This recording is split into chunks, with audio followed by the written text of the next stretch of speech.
Muy bien, ahí se están conectando todos. Ya podemos decir que empezamos el tercer día de esta semana de locura, de semana de DevSecOps en Latinoamérica. Bueno, en estos primeros minutitos le vamos a dar el espacio a Alejandro, del proyecto también del DevOps Institute, que nos acompaña durante toda esta jornada. Él nos va a estar presentando algunas cositas, nos va a comentar un poco de las iniciativas que están llevando también el DevOps Institute en Latinoamérica. Y luego de eso daremos inicio a la primera charla de Michael. Pero bueno, primero lo presento a Alejandro. Alejandro, bienvenido, te damos el espacio. Muchas gracias, Luciano. Voy a compartir acá mi presentación. Gracias a todos y, bueno, felicitaciones por el evento. Como decía Luciano, estamos con el DevOps Institute. Yo me presento como embajador del DevOps Institute y la verdad que con mucho interés de seguir progresando, ¿no? Y seguir captando interés.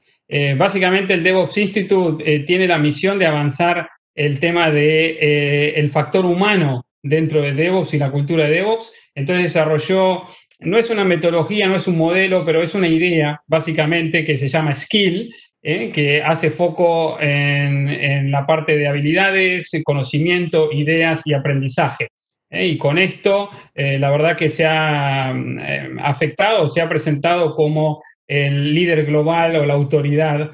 Y junto con esto y con los más de casi 150 ahora embajadores, que vos también, Luciano, sos parte de este movimiento, a nivel mundial podemos, podemos decir que podemos rellenar cada uno de estos 4 conceptos, ¿no? Y esto después transpira y afecta al resto de las actividades que se hacen, ¿no? Aquí ven un poquito qué significa cada una de las partes. La idea es tener un desarrollo profesional dentro de DevOps, de DevSecOps y de SRE y todas las otras prácticas que tenemos, de manera tal de que tengamos un punto de partida y podamos seguir un cierto camino, roadmap, y de esto incluye las certificaciones, los job boards, los artículos, los ebooks, los webinars, los eventos que bien saben, si han estado en alguno, el Skill Update que pasa cada mes. Y con un tema diferente, ¿no? Y cada vez creciendo más, como en este caso también. Entonces,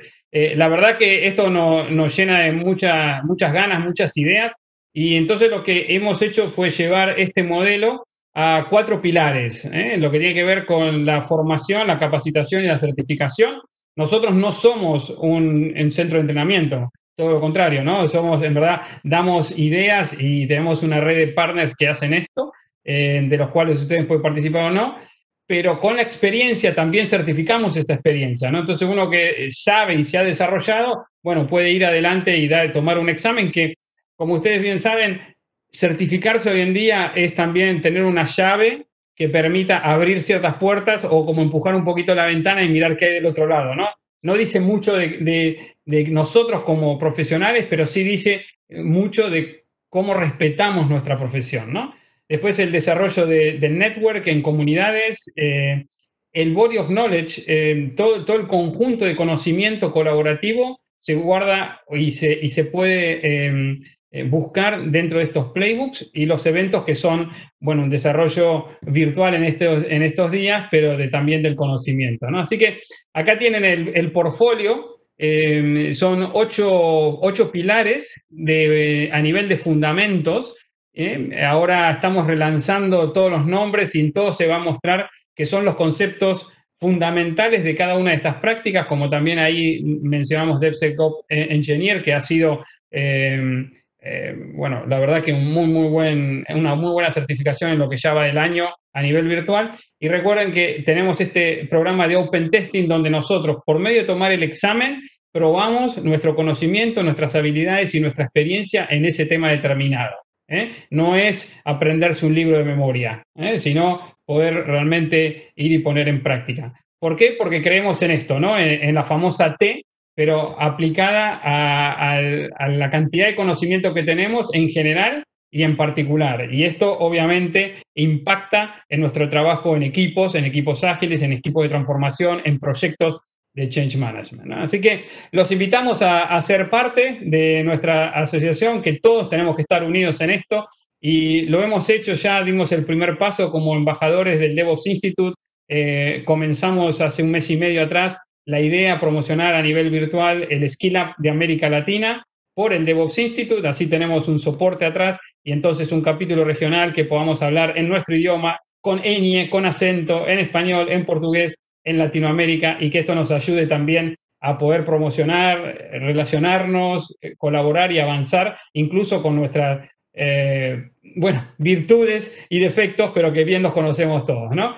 Así que es un poquito, muy rápidamente, lo que es el DevOps Institute. Ahí tienen mi correo para comunicarse conmigo. Todavía me comunico por correo.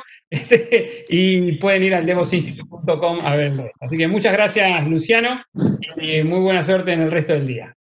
Muy bien, gracias Ale por presentarnos al DevOps Institute, pero obviamente no hay que tener mucha presentación, es conocido, pero está bueno que presente sí la iniciativa del Skin Up Latinoamérica. Eso está bueno porque sigue promoviendo también, de la misma forma que lo hacemos nosotros desde la comunidad de DevSecOps Latinoamérica, un poco la sinergia, el mundo de DevSecOps con DevOps en Latinoamérica.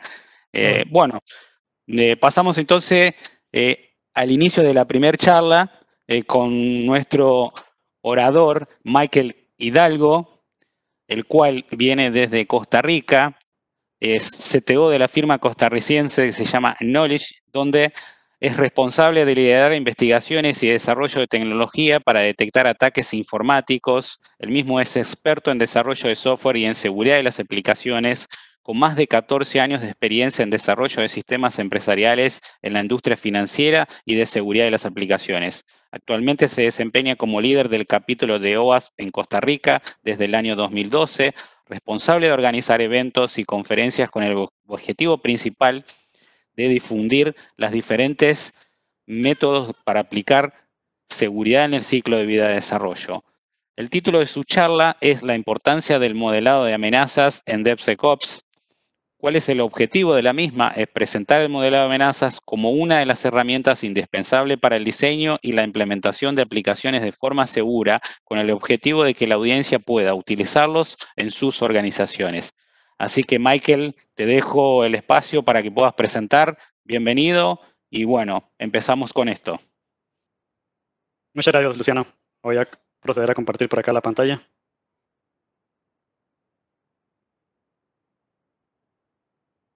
Bien.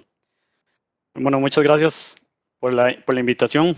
Me siento muy honrado de participar en este evento el día de hoy y que me hayan tomado en consideración para compartirles un poquito sobre lo que es el tema de modelado de amenazas o modelo de amenazas. Mi objetivo principal el día de hoy es que ustedes conozcan un poco el tema de modelo de amenazas. Es definitivamente un tema complejo. Hoy probablemente vamos a ver solo una pincelada, pero que se lleven algunas de las mejores prácticas y que las puedan implementar en su organización para comenzar a desarrollar tal vez aplicaciones más seguras desde etapas muy tempranas.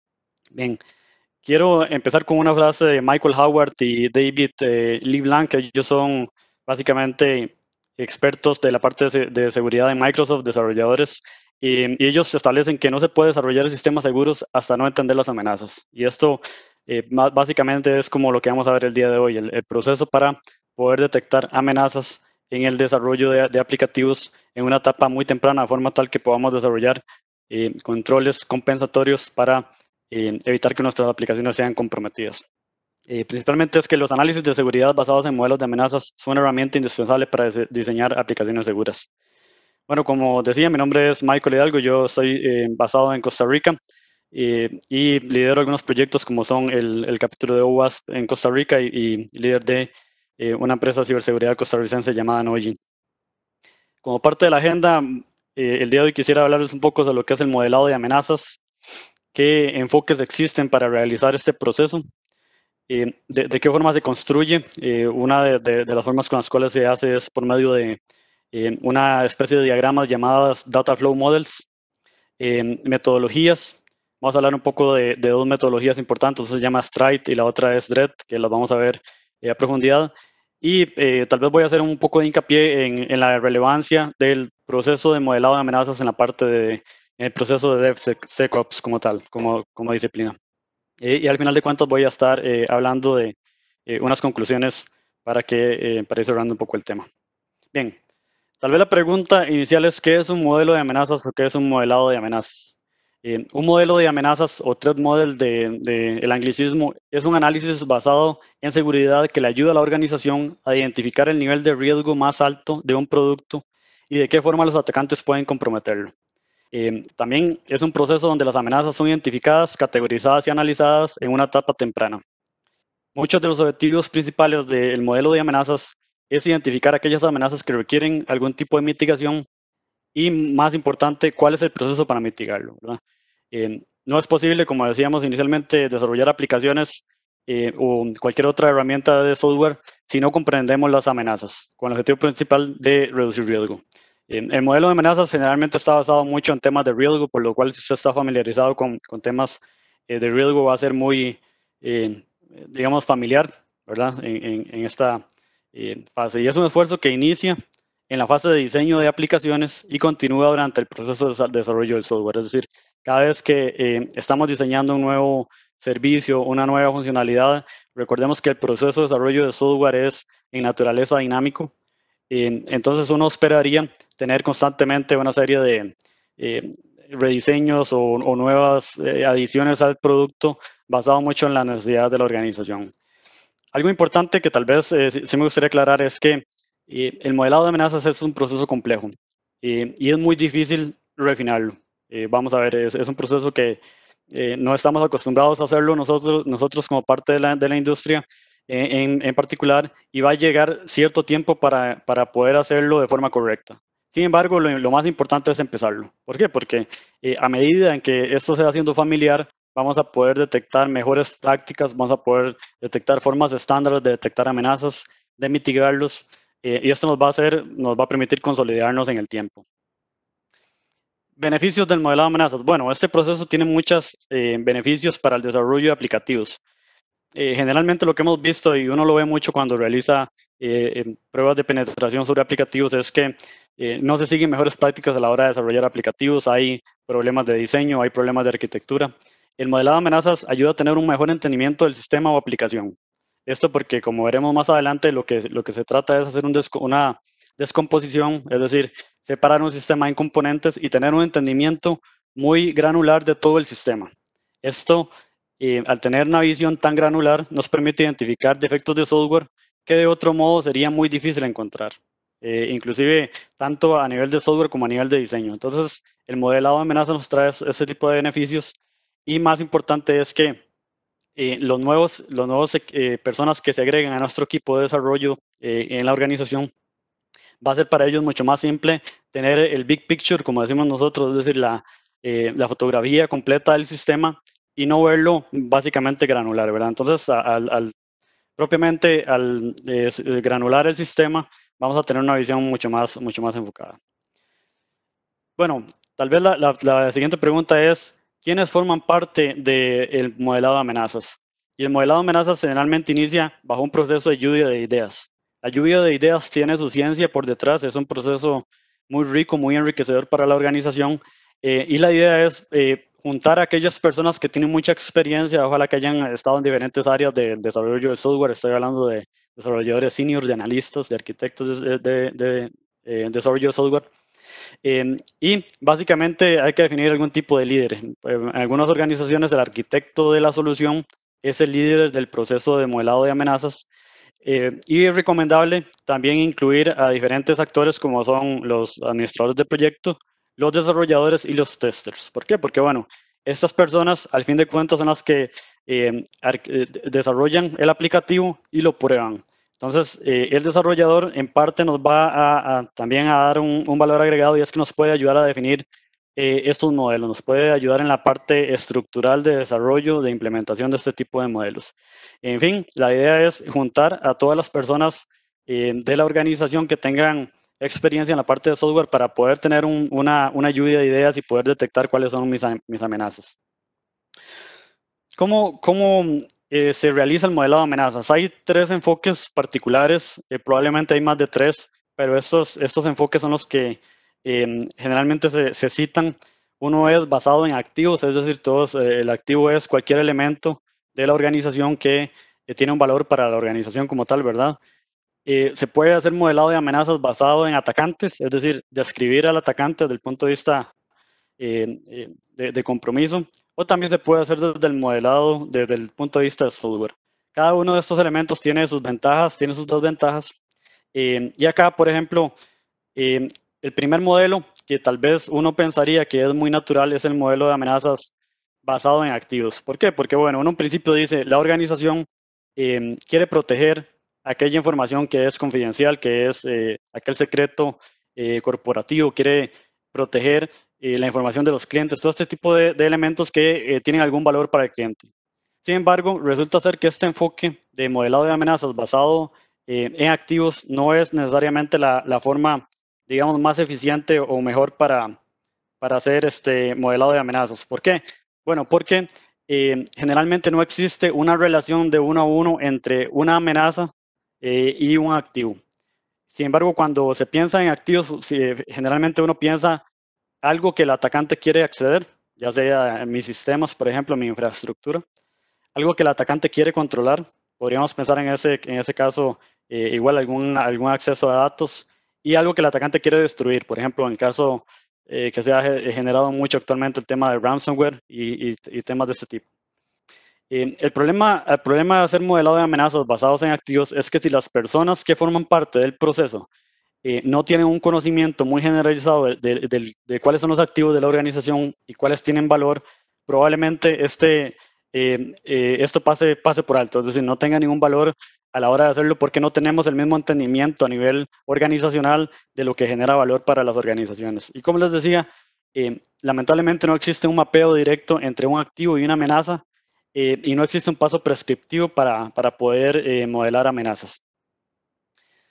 Generalmente cuando uno hace un modelado de amenazas basado en activos, hay tres elementos fundamentales. Los elementos que quiero proteger. Bueno, acá uno enumera aquellos elementos que son de interés para la organización. Estoy hablando del tema de reputación.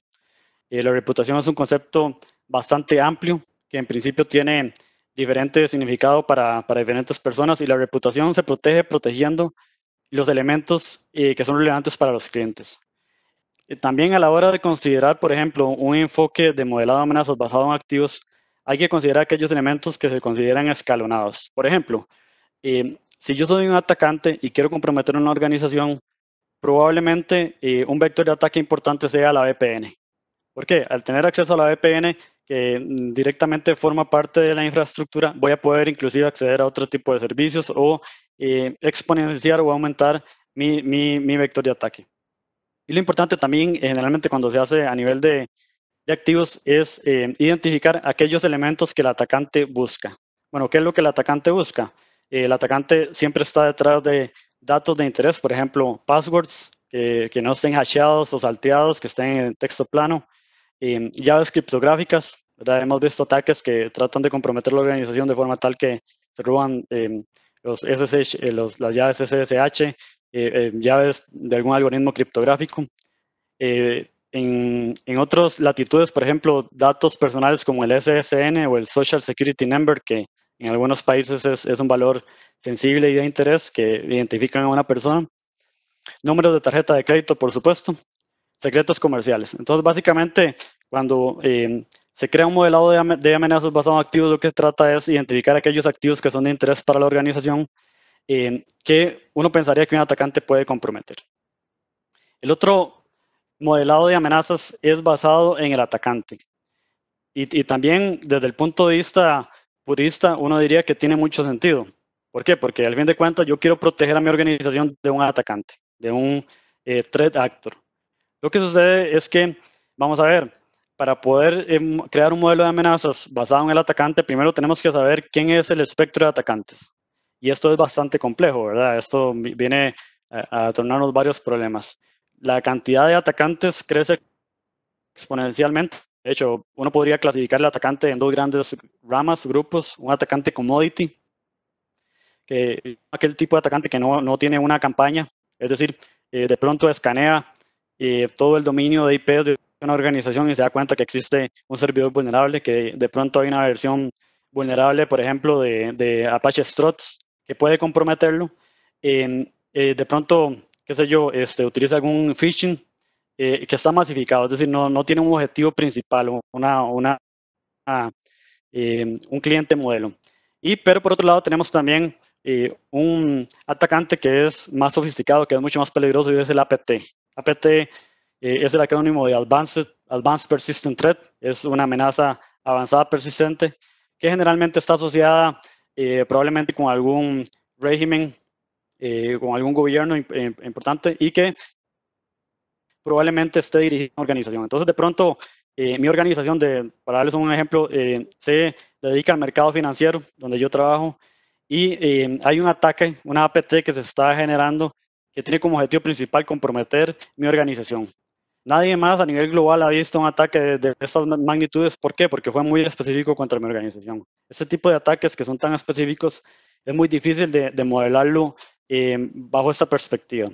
Al igual que el enfoque basado en activos, es un enfoque que tiene valor, pero no es tan útil como se podría pensar. En algunos casos se recomienda, por ejemplo, modelar personas, motivaciones, habilidades, antecedentes y perspectivas. Pero aquí el tema fundamental es que el atacante es un concepto muy, muy amplio, muy vasto, y no necesariamente lo vamos a conocer todos los días. Vamos a tener una visión clara de quién es este modelo de amenazas. Por ejemplo, si están familiarizados con el tema de Mitre Attack, Mitre es uno de las, llamémosle, la organización que ha hecho esfuerzos por estandarizar un poco el tema de amenazas y ataques. En ese caso tenemos acá en pantalla, se ve probablemente muy pequeño porque es una imagen bastante grande, pero en este caso tenemos la actividad de APT28. APT28 es un grupo ya conocido que tiene diferentes tácticas, técnicas y procedimientos. Y como usted puede ver, esa cantidad de tácticas y técnicas fluctúa mucho. Por ejemplo, probablemente el día de mañana van a tener otro tipo de ataque, y cubrir esto en un modelo de amenazas es bastante complejo. El siguiente modelado de amenazas, que es el más recomendado, es el enfoque basado en software. ¿Por qué? Bueno, principalmente porque si estamos desarrollando un sistema que todavía no se ha puesto en producción idealmente, uno pensaría que existen muchos artefactos, y por artefactos me refiero, por ejemplo, diagramas de arquitectura, diagramas de red, diagramas entre componentes, diagramas de casos de uso. El sistema ya desde el punto de vista de diseño ya está construido, es decir, ya está definido, ya definimos las estructuras de base de datos, ya definimos, por ejemplo, que vamos a utilizar un REST API para interactuar, que vamos a trabajar sobre Java, que vamos a utilizar diferentes versiones del framework, que vamos a utilizar, por ejemplo, una infraestructura basada en containers. Entonces, este tipo de artefactos que ya están segregados nos ayuda mucho a tener una visión del software, ¿verdad? Olvidé mencionar también el tema de diagramas de UML. Mostrar la complejidad acumulada por medio de diagramas trae mucho beneficio en el proceso de modelado de amenazas, es decir, ver la complejidad a modo de diagramas es mucho mejor. El modelo es fundamental porque los desarrolladores se benefician, principalmente la ventaja competitiva en este caso con este modelo de amenazas basado en software es que el desarrollador tiene un entendimiento bien claro de qué es lo que se está desarrollando.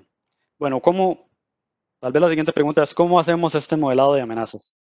Una de las herramientas que nos proporciona la industria para hacer este modelado de amenazas es utilizar un componente, una herramienta que se llama Data Flow Diagrams o diagramas de flujo de datos.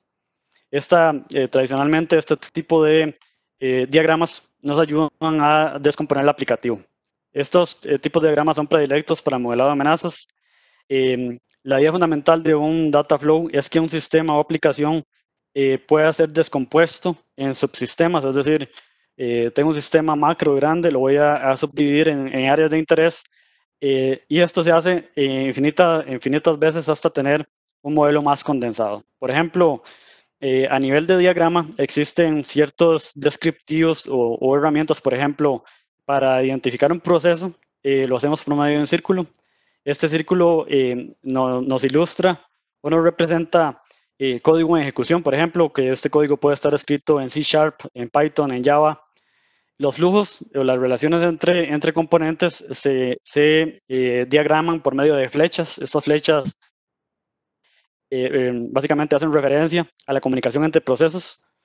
o entre un proceso y un mecanismo de almacenamiento. Por ejemplo, tengo un proceso que es un REST API, un servicio web basado en REST, y este servicio necesita comunicarse de pronto con una base de datos transaccional, SQL Server o Oracle, para traer algún tipo de datos. Este tipo de flechas generalmente nos permiten hacer relaciones con componentes, por ejemplo, a nivel de capa de red, protocolos HTTP, TCP, RPC, Remote Procedure Calls. El tema de almacenamiento se hace con dos líneas paralelas. Estos elementos son todos aquellos objetos, digamos, que almacenan datos. Por ejemplo, archivos de base de datos, cualquier medio de almacenamiento persistente.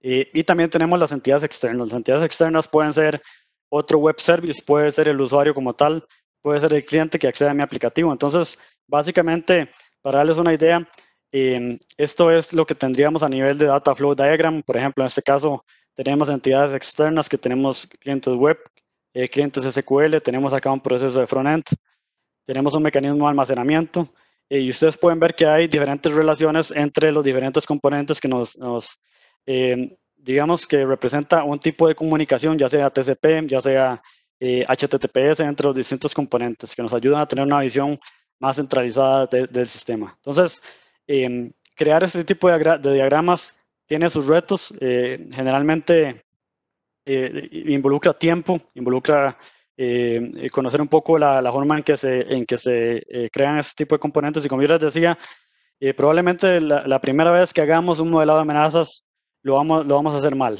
Y no se espera que sea perfecto, porque es un proceso que se me tiene que mejorar con el tiempo a conforme hagamos el proceso. Algo importante, su modelado de amenazas no es mi modelo de amenazas. Esto es una frase que desde los tiempos de diseño de sistemas siempre se ha popularizado, y se populariza con algo como esta imagen que ustedes pueden ver ahí. En este caso particular, distintas aplicaciones tienen distintos modelos de amenazas. Cada organización tiene apetitos de riesgo diferentes. Cada organización, por ejemplo, si es financiera, si está de pronto en el área de seguros, si está en la parte de ciberseguridad, tienen diferentes modelos de riesgos y tienen también diferentes apetitos de riesgo. Entonces, no podemos generalizar, y de pronto se pueden construir algún tipo de blueprints, que eso es un proyecto interesante que este año en particular en OWASP se trató de definir un poco blueprints o plantillas para poder identificar modelos, pero la evaluación del riesgo como tal difiere de cada organización. ¿Por qué? Porque cada organización tiene niveles de riesgo diferentes. Bien, para poder comprender un poco mejor el tema de modelado de amenazas, tenemos que familiarizarnos, digamos, con algunos conceptos. El primero es una vulnerabilidad. También tenemos el tema de amenazas, exploits, riesgo, superficie de ataque y límites de confianza. Estos elementos forman parte indispensable del modelado de amenazas, y es bueno tener una definición clara. Bueno, una vulnerabilidad podríamos definirla que es como una debilidad que ha sido identificada en un sistema o aplicativo, y generalmente las vulnerabilidades son una oportunidad para explotación. Por ejemplo, de pronto mi organización tiene publicado el sitio web transaccional sobre Apache Struts, y la versión que tiene de Apache Struts es vulnerable a ejecución remota de código. Entonces un atacante de pronto podría comprometer mi organización al realizar ejecución remota de código, al explotar una vulnerabilidad en el framework de Apache Struts. Una amenaza. Una amenaza es una circunstancia que impacta negativamente la confidencialidad, integridad o disponibilidad de una organización. Un ejemplo claro de una amenaza podría ser, por ejemplo, un ataque de ransomware, ¿verdad? Si mi organización no está protegida o no está preparada, digamos, para un ataque de ransomware, probablemente va a tener varios problemas, ¿verdad? En el caso de que no tengamos una política clara de disaster recovery, o una política de respaldos eficiente que haya sido probada. De pronto, el otro día leía que básicamente la información decía que un atacante tarda en promedio una semana en comprometer un Active Directory. Y hay unas variantes de ransomware que ya tratan de comprometer una organización, o sea, todas las máquinas dentro de un Active Directory en 4 horas. Entonces, el tiempo es crucial, ¿verdad? Ese tipo de ataques pasan, y efectivamente ransomware podría ser una amenaza a mi organización. Exploit El exploit propiamente es un ataque que ya ha sido materializado y que toma ventaja de una vulnerabilidad. El riesgo, bueno, el riesgo es un término muy genérico, pero se podría definir como el nivel de impacto, ¿verdad? Que tiene una amenaza al explotar una vulnerabilidad, por darle un ejemplo. El riesgo puede ser, tiene medidas cualitativas y cuantitativas, depende de cómo se module básicamente. Tenemos un elemento importante a nivel de modelado de amenazas que es la superficie de ataque. La superficie de ataque es todos aquellos puntos importantes donde un atacante me puede comprometer, ¿verdad? Por ejemplo, si yo tengo un aplicativo transaccional, ¿verdad? De pronto tengo web services expuestos, de pronto tengo diferentes clientes que los consumen, de pronto tengo diferentes servicios en la nube, servicios clusterizados, ese tipo de tecnologías. Todo eso, todos esos elementos forman parte de mi superficie de ataque. Es importante que la organización reconozca y conozca cuál es la superficie de ataque. Y yo he visto organizaciones que muchas veces no saben ni la cantidad de activos que tienen a nivel de infraestructura. Por ejemplo, de pronto un desarrollador hizo un deployment de una máquina virtual en un servicio en la nube y no hay trazabilidad. Entonces, imagínense que el hecho de dejar este tipo de infraestructura al descubierto, por ejemplo, que no se documente, nos va también a causar un efecto negativo a nivel de organización. Y existe otro componente que es muy importante, es el límite de confianza o threat boundaries, en este caso, trust boundaries, perdón. Estas límites de confianza son muy importantes porque me permiten a mí saber en qué momento, en qué ciclo, en qué parte del proceso los datos pasan de un lado a otro. Por ejemplo, en una aplicación transaccional igual tengo la parte aplicativa, tengo el REST API y tengo la capa de datos. Entonces, hay trasiego de información entre el REST API que está hospedado en un servidor web y el servidor transaccional de base de datos que es el que contiene los datos. Entonces, definir esas líneas nos permite identificar las diferentes amenazas que podría haber a la hora de realizar este tipo de ataques. Un ejemplo tal vez práctico, porque sé que he dado muchos términos. Imaginémonos por un momento que yo tengo una propiedad, puede ser una granja, y quiero saber cuál es el modelado de amenazas. En este caso particular, digamos que en mi granja es una estructura de inicios de siglo, ¿verdad? Todavía resistente, pero tiene solamente una entrada, tiene una puerta nada más. Bueno, yo podría decir que esta casa que yo tengo en la granja o esta granja tiene diferentes riesgos. Por ejemplo, puede ser sujeto de robo, podría ser sujeto de incendio, podría ser que alguien me quiera comprometer o me quiera forzar las cerraduras.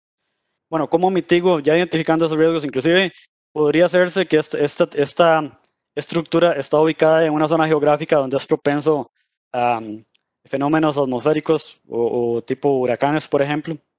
Bueno, ¿cómo mitigo este tipo de cosas? Bueno, para el caso del robo, yo podría pensar en un sistema de alarmas o un sistema de vigilancia, inclusive de vigilancia física. En caso de incendio, bueno, podría tener una alarma contra incendios, podría tener de pronto distintos extintores o extinguidores que me ayuden en caso de que haya algún incendio. ¿Y qué pasa, por ejemplo, con el huracán? Bueno, un huracán no es algo que se pueda mitigar, usted se puede preparar. Algo que es importante a la hora de modelar amenazas es modelar amenazas que sean realistas. Por ejemplo, si yo tengo un aplicativo y el aplicativo es in-house, es decir, yo no dependo de ningún servicio de la nube, entonces no tiene ningún sentido meter la nube como parte del modelo de amenazas, ¿verdad? Entonces, básicamente, ajustarnos un poco al contexto en el que estamos y ese tipo de cosas se van afinando, digamos, con el paso del tiempo. Bueno, ¿qué metodologías existen para realizar modelado de amenazas? Microsoft define un enfoque que es muy utilizado. Este enfoque tiene varias fases. La primera fase es definir los requerimientos de seguridad. Claramente tenemos que entender cuáles son los requerimientos de seguridad del aplicativo. Posteriormente se descompone el aplicativo, como ya hemos visto en este tipo de diagramas. Se definen o se identifican este tipo de amenazas y seguimos a mitigarlas. Una vez que las identificamos, las mitigamos y posteriormente hay que validar que efectivamente ese tipo de amenazas hayan sido mitigadas. El proceso simplificado de Microsoft es cíclico, incluye diagramar, ¿verdad? Diagramar todos aquellos componentes, identificar las amenazas, mitigarlas y validar que hayan sido remediadas. Otro enfoque que es muy bueno se llama PASTA. PASTA es el acrónimo de Process for Attack Simulation and Threat Analysis. Este modelo de PASTA fue desarrollado por Tony Uceda y Marco Morana, y es un proceso que define diferentes fases. Igual, se definen los objetivos de seguridad del negocio, ¿verdad? Yo antes de empezar a hacer un modelado de amenazas quiero saber cuáles son los objetivos de seguridad del negocio. Se define el scope, que es muy importante, ¿verdad? Quiero saber sobre qué parte de la infraestructura o del aplicativo voy a hacer este análisis. Posteriormente se descompone el aplicativo, se realiza el análisis de amenazas, se identifican debilidades y vulnerabilidades. En el modelo de PASTA, básicamente hay ataques de numeración y explotación, y luego el riesgo y análisis de impacto. Para ir contextualizando un poco, asumamos que nosotros tenemos un caso de uso, una aplicación móvil financiera. El Banco Internacional de las Américas tiene como objetivo desarrollar una aplicación móvil transaccional. La idea es que este tipo de aplicativo sea utilizado por todos los usuarios en las distintas filiales que forman parte de la casa matriz, donde pueden realizar las mismas transacciones bancarias y que se pueden hacer a través del mismo portal web. Es decir, el banco ya tiene un portal transaccional y quieren desarrollar un aplicativo móvil que haga las mismas cosas. En este caso, por ejemplo, desde el punto de vista de modelado de amenazas, es importante identificar las funcionalidades que tiene el aplicativo. En este caso, podemos realizar consultas, pago de operaciones de crédito, transferencias, pago de servicios públicos, pago de tarjetas de crédito y acceso a algún tipo de informativo. Bien, el paso 1 es definir los requerimientos de seguridad. Bueno, en este caso se definieron algunos objetivos. Primero es el registro de usuarios debe hacerse por medio de un operador vía un sistema back office que permita crear una cuenta para aquellas personas que tienen algún producto en la institución financiera. Ese es el primer requerimiento. El segundo requerimiento es que la aplicación tiene que tener autenticación de 2 factores. Hay un requerimiento de seguridad y dice que todas las transacciones, todos los eventos que pasen a nivel de aplicación móvil tienen que estar centralizados en un SIEM para que sean evaluados. La aplicación móvil tiene que soportar el enfoque llamado SSL Certificate Pinning para evitar intentos de ataques de hombre en el medio. Y en el caso de olvidar la contraseña, se le enviará un link que tiene una expiración de 1 hora. Entonces, en este caso, vemos que hemos definido algunos requerimientos a nivel de seguridad. Luego, acá igual, básicamente se definen otros elementos importantes. En este caso, el aplicativo tiene que soportar las plataformas Android y iOS. Y el nombre del aplicativo es Mobile Banking Application. Teniendo este tipo de información, el siguiente paso es descomponer la aplicación. Bueno, resulta que es importante enumerar los servicios de la nube y resulta que el aplicativo tiene interacción con Cloudflare, por ejemplo, para la protección de performance, para el tema de performance y protección. Utiliza AWS y utiliza diferentes servicios. Con los servicios en la nube hay que recordar que muchos de estos aplicativos tienen un modelo de responsabilidad compartida, es decir, ellos nos aseguran la parte de infraestructura, pero uno es responsable de todo lo que es la seguridad a nivel de accesos. Entonces, ahí es importante definir modelado de amenazas, por ejemplo, a nivel de los tokens que se utilizan en AWS. Se identifican algunos activos de interés, por ejemplo, credenciales, bases de datos, REST APIs y datos personales. Y procedemos a descomponer la aplicación por medio de un data flow. En este caso, exactamente definimos diferentes procesos, ¿verdad?, que podrían ser de interés a nivel de aplicativo transaccional, y esto nos lleva a un modelo que está un poco más estructurado. En este caso tengo la aplicación móvil que ustedes ven acá. Definí un límite de confianza, en este caso es el internet, es decir, este cliente está fuera de mi red. Tengo un servicio REST API. Este API habla con una base de datos y también utiliza un servicio de autenticación, y entre ellas hay comunicación. Por ejemplo, en algunos casos hay HTTPS, en otros casos utilizo protocolos nativos TCP para interactuar. Entonces, en este caso, ustedes ven que yo puedo dividir mi aplicativo móvil en diferentes componentes y poder emular mis riesgos. Bien, una vez que nosotros hemos identificado la información de la aplicativo, es importante utilizar un concepto de Microsoft que se llama Stride. Stride es la herramienta para hacer modelado de amenazas y toma en consideración diferentes capas. La primera capa es spoofing, suplantación.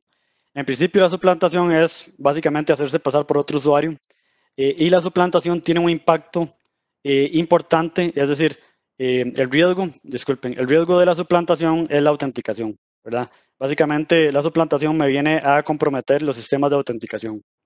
Tampering, manipulación. Bueno, la manipulación tiene un impacto directo sobre la integridad de los datos.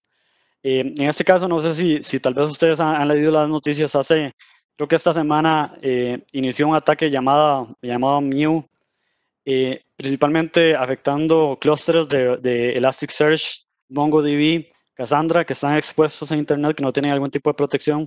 Y lo que hace el atacante es básicamente encripta, por decirlo así, los diferentes mecanismos de almacenamiento, y lo particular es que le agrega una extensión llamada Mew, ¿verdad? Entonces, pues, de ahí viene el ataque. Ese tipo de infraestructura, por ejemplo, podría ser efecto de tampering, como en este caso particular. Repudio. Bueno, repudio es aquel tipo de amenaza contra, valga la redundancia, el no repudio. Y el no repudio es que, por ejemplo, si un atacante hizo una acción, no puede decir, mira, yo no la hice, porque hay suficiente evidencia en el sistema. Entonces, en el caso de la repudiación, nos viene a afectar el principio de seguridad llamado no repudio, que es mediante el cual nosotros podemos verificar que efectivamente el atacante hizo algo anómalo, digamos, en la organización. Fuga de información. Bueno, la fuga de información, en este caso particular, nos viene a afectar la confidencialidad. Acá tenemos un ejemplo. En este caso es un ataque a inyección de SQL que compromete bases de datos relacionales, por ejemplo, y tenemos este tipo de cosas. Denegación de servicio. Bueno, denegación de servicio, como ya lo podemos asumir, nos viene a impactar la disponibilidad de algún servicio en particular. En este caso, algún aplicativo vulnerable tipo basado en expresiones regulares, o puede ser un ataque distribuido de negación de servicio. Elevación de privilegios. Bueno, elevación de privilegios nos viene a impactar la autorización del sistema. Todo lo que es sistemas de autorización, la elevación de privilegios nos impacta. Priorización y respuesta. Bueno, una vez que nosotros hemos podido identificar nuestros riesgos, lo importante es proceder a priorizarlos y darle respuesta, ¿verdad? En la medida que las amenazas son identificadas, es necesario documentarlos. Para ellos, se puede seguir algún tipo de plantilla, ¿verdad? Generalmente algún tipo de scorecard que se haga en Excel puede ser muy útil. Lo primero que hay que hacer es definir la amenaza. Entonces ya hicimos todo el proceso, definimos la amenaza. Se define el objetivo, quién es el objetivo de esa amenaza, y definimos las consecuencias de la amenaza. Adicionalmente, a nivel de riesgo es necesario ponderar, es decir, asignarle algún valor al riesgo, y esto se hace generalmente usando mecanismos estándares para el cálculo de riesgo. El riesgo generalmente es criticidad por probabilidad de ocurrencia, y en la mayor parte del tiempo hay una escala bajo, media, alta. Ahora bien, para darle ponderación a este tipo de amenaza, seguimos un modelo que se llama DREAD, que también es de Microsoft. DREAD es el acrónimo de Damage Potential, es decir, el potencial de daño de materializarse esa amenaza. La reproducibilidad, es decir, qué tan fácil es para un atacante reproducirse, qué tan fácil es explotarlo, ¿verdad? Puede ser que sea una vulnerabilidad que cueste mucho explotarlo, puede ser que sea simple. Qué porcentaje de usuarios son afectados, y lo otro es qué tan difícil es para un atacante descubrirlo. Una vez que nosotros tenemos esto, creamos un scorecard. Por ejemplo, acá tenemos un scorecard interesante. En este caso, la amenaza es un usuario autenticado en mi aplicativo móvil, disculpen, puede hacer transferencias en nombre de otros usuarios. Bueno, si seguimos los principios de D, que era potencial de daño, eso tiene un impacto grande, 3, en una escala de 1 a 3. ¿Qué tan fácil es reproducirlo? Bueno, vamos a ponerle un 2, es relativamente simple reproducirlo. ¿Qué porcentaje de explotabilidad tiene? 2, la verdad que no es tan simple, no es tan relativamente simple explotarlo. Usuarios afectados, bueno, es un margen de usuarios pequeño, no es tan grande, vamos a ponerle un 2, podría ser un 3, inclusive si es todo el sistema. ¿Y qué tan difícil es descubrirlo? 2. Bueno, bajo esta perspectiva utilizamos la fórmula DREAD, que es sumar todos estos indicadores y dividirlos entre 5. Esto nos da un score ponderado de 2.2 y ya podemos priorizar este tipo, por ejemplo, de amenazas. Entonces, como ustedes pueden ver, venimos desde un proceso que es muy gradual, identificar todo el tema de amenazas, crear una serie de artefactos hasta llegar a identificarlos y poder tener un valor para tomar decisiones. Lo importante es que algunas mitigaciones algunas amenazas ya tienen mitigaciones estándares. Por ejemplo, para el caso de spoofing, el mecanismo de autenticación basados en firma digital podrían de pronto mitigar el problema. El caso de tampering, que es contra la integridad, podríamos implementar listas ACLs, firma digital. El tema de repudio, bueno, ¿cómo hacemos? Implementando un mecanismo de auditoría y de logging, es decir, que cada transacción nos permita, digamos, tener trazabilidad de lo que está pasando. Bueno, encriptación, ACLs. A nivel de denegación de servicio, bueno, tenemos cuotas. Cuotas son aquellos límites que uno puede poner, por ejemplo, en un API para que no se abusen. Podemos tener filtros, podemos tener ACLs. Para el tema de elevación de privilegios, tenemos ACLs y grupos y roles y distintas validaciones. Entonces, la idea es, una vez que identificamos el riesgo, poder crear algún tipo de mitigación, que es sumamente importante. Bien, ya para ir finalizando, ya estamos casi sobre tiempo, me gustaría, probablemente ustedes han visto este diagrama es muy utilizado, y es el costo relativo de arreglar defectos en el ciclo de vida del software. Como ustedes pueden ver, obviamente cuando un defecto está en producción, es 100 veces más caro, probablemente más si el aplicativo ha sido comprometido, ¿verdad?